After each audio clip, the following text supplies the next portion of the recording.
There is a kitchen in a small apartment in Kobe that measures barely 8 square meters. 2 people cook in it every single day, 3 meals a day, 7 days a week. There is no pantry, no walk-in storage, no island, no extra cabinet space of any kind, nothing most Western homeowners would consider even remotely adequate. And yet, at any hour, at any moment you walked in unannounced, the counters would be completely clear, every tool would be exactly where it belongs, and nothing would look like it needed to be dealt with later.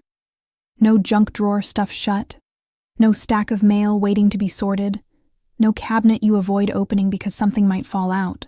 And somewhere else in the world right now, someone just spent their entire Sunday reorganizing their kitchen, buying matching containers, labeling shelves, watching organizing videos for inspiration. And by Wednesday, the counter is covered again. The drawer that took an hour to arrange is a tangle of mismatched lids and rubber bands once more. Nothing about their effort was wrong, and nothing about their kitchen was too small, and no amount of matching containers changed how quickly it all slid backward. So why does one kitchen stay clear with almost no effort, while the other slides back into chaos within days no matter how much effort goes in? Both people care. Both people tried hard on the same weekend, with the same good intentions. Only one of them was working with a system instead of against one. What if the difference has nothing to do with space, and nothing to do with how many storage bins you own, and everything to do with a single invisible system that decides, before you even touch an object, exactly where it's allowed to live? By the end of this video, you'll understand exactly what that system is, why the 7th principle is the one almost every Western kitchen violates without realizing it, and how you can start applying all of it in your own kitchen tonight. Let's take apart something almost everyone believes about a cluttered kitchen. The belief is this: clutter is a space problem. If the counters are full and the drawers won't close, the solution must be more storage, a bigger pantry, another cabinet, a garage sale to make room. It's the entire premise behind the organizing industry: buy more containers to hold more things. And for an enormous number of people, more storage simply becomes more room to hide the same disorganization. The clutter doesn't shrink, it just spreads into the new space and eventually fills it too. Give a disorganized system more room, and within a year, you simply have a bigger version of the exact same problem.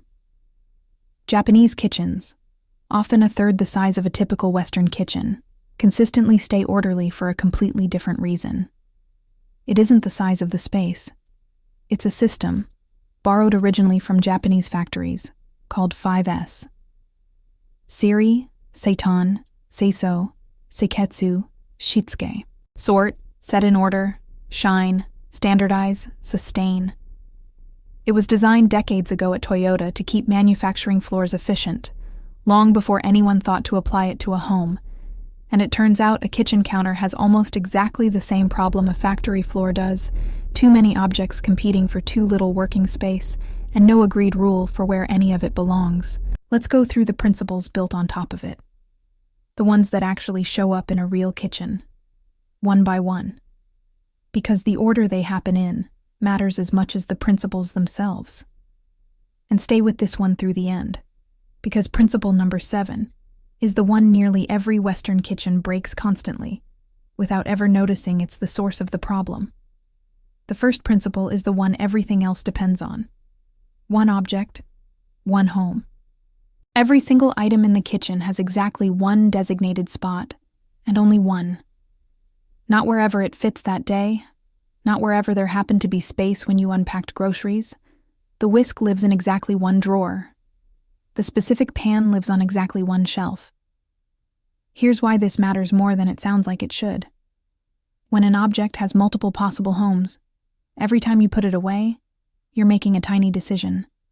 Where does this go today? Multiply that by every object in the kitchen, multiple times a day, and you've created dozens of small decision points that slowly accumulate into mental fatigue, and eventually into things just getting left on the counter, because deciding felt like too much. The shift: pick one home per object, and always put it back there, even when you're tired, even when it would be faster to set it down somewhere else. The first few days feel slower. Within 2 weeks, it stops being a decision at all. It's just where the whisk goes. The second principle is about what the counter is allowed to hold, which in most Japanese kitchens is almost nothing. Empty counters by default. Not empty because nothing is happening. Empty because nothing is allowed to live there permanently except what's used literally every single day. A knife block. Maybe a single utensil holder. Everything else, the blender, the stand mixer, the cutting boards, gets put away after use, every time. The counter is treated as a workspace, not a storage shelf. Here's the mechanism. A cluttered counter isn't just visually stressful. It actively reduces your usable prep space, which makes cooking feel harder than it needs to be, which makes you less likely to cook at all, and more likely to let dishes and ingredients pile up while you order something instead, which then leaves even more sitting on the counter for tomorrow. The shift after every use, the counter resets to empty. Not tidy, empty. If you need a rule to start with, pick 1 square foot of counter and defend it. Nothing is ever allowed to sit there overnight. The third principle changes how things are stored, not just where. Vertical, visible storage instead of stacking. In a Japanese kitchen, pots are rarely stacked 3 deep with the one you need on the bottom. Items are stored standing up, side by side, or on shelves shallow enough that everything is visible at a glance. The same idea behind the standing fold method popularized for closets, just applied to pots, lids, and containers. Here's why stacking quietly sabotages you. When something is buried under 3 other things, retrieving it means unstacking everything on top, and putting it back means restacking all of it again, perfectly, every single time. Most people don't. They give up halfway and leave the pile disorganized, which cascades into the drawer next to it, and the one after that, until the whole cabinet becomes a place you'd rather not open. The shift. Store things so you can see and grab any item without moving anything else first. If reaching something means lifting 3 other things out of the way, it's stored wrong, regardless of how tidy the stack looks from the outside. The fourth principle is about how many tools you actually own. 1 tool, 1 job, and if a tool only does one very specific thing, it earns its spot through frequency, not novelty. A garlic press that does only 1 task takes up permanent space for an action a knife already does in 10 seconds. A single-use avocado slicer, a specialized egg separator, a gadget drawer full of things bought for 1 recipe 3 years ago. Here's the quiet cost. Every single-use gadget is small on its own, but a kitchen accumulates dozens of them over years, and each one takes up real estate that a versatile tool could occupy instead, one that earns its place every single day, rather than once a year. The shift, before keeping a single-use tool, ask if a knife, a bowl, or your hands could do the same job. If yes, the gadget goes. This isn't about owning fewer things for its own sake. It's about only keeping tools that earn their square inch of drawer space through daily use. The 5th principle is a habit, not a storage rule, and it comes directly from the sustain half of the 5S system. Reset the moment you're done, not later, not tonight, the moment the task ends. Wipe the counter after chopping, immediately. Put the pan away the second it's cool enough to handle, not after dinner. Rinse the cutting board and set it in the rack before you even sit down to eat. Here's why this 2-minute habit matters so much more than a weekly deep clean. A kitchen that resets after every single task never has the chance to accumulate a backlog large enough to feel like a chore. There's no mountain of dishes waiting, because there was never a mountain, only ever 1 task's worth of mess, handled immediately, every time. The shift. The task isn't finished until the space is reset, not just the food. It adds maybe 90 seconds to cooking dinner. It removes an entire category of chore from your week. The 6th principle is about grouping, and it's the opposite of how most Western kitchens are organized, zoning by task, not by category. Instead of all knives together, all spices together, all bowls together regardless of what they're used for, a Japanese kitchen groups items by the action performed in that specific zone. Everything needed for chopping lives together near the cutting board. Everything needed for boiling lives near the stove. Everything needed for cleanup lives right at the sink. Here's the mechanism behind why this saves so much friction. When every tool for a task is already gathered at the point where that task happens, you stop walking back and forth across the kitchen mid-task, which is exactly the moment things get set down randomly and never return to their proper home, one dropped spoon at a time, until the whole layout stops making sense. The shift. Group your kitchen by verb, not by noun. What do you do here?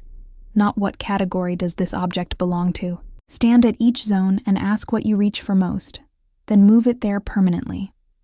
The seventh principle is the one you're breaking constantly without realizing it, the one 90% of Western kitchens violate every single day. No landing zone for incoming items. Groceries come home and get set directly on the counter to be dealt with eventually. Mail, school papers, random items from other rooms drift onto the kitchen counter because it's the most visible flat surface in the house. Here's why this one habit undoes everything else on this list. The kitchen becomes the default resting place for anything in the home that doesn't have an obvious home yet, and once one unsorted pile exists, it gives silent permission for a second pile, and a third, until the counter is doing the job of an entire missing storage system. In Japanese homes, the genkan, the entryway, absorbs this role instead. Incoming items pause there and get sorted before anything enters the rest of the house. The shift. Create a landing zone outside the kitchen, even just a single basket by the door, where anything without an immediate home gets set first, sorted within the day, and never allowed to migrate onto your counter. Once that habit is in place, the kitchen counter simply stops being anyone's default answer to, where should this go for now? The eighth principle rotates with the seasons. The same idea behind a seasonal wardrobe, applied to cookware. Not every tool you own needs to be within arm's reach year-round. The shaved ice machine, the specific holiday baking pans, the large stock pot used twice a year, these move to deep storage for 11 months and return only when their season arrives. Here's what this actually solves. Kitchens feel cluttered largely because rarely used items occupy the same prime real estate as daily tools, forcing you to dig past a rarely touched appliance every single day just to reach the pan you actually use. The shift. Keep only what you use this season within easy reach, and rotate the rest somewhere further away without guilt. A twice-a-year appliance has earned a spot in the garage or a high shelf, not in your daily line of sight. And the ninth principle is the one that ties all 8 of the others together. A simple closing test, borrowed from the same threshold logic used at the front door.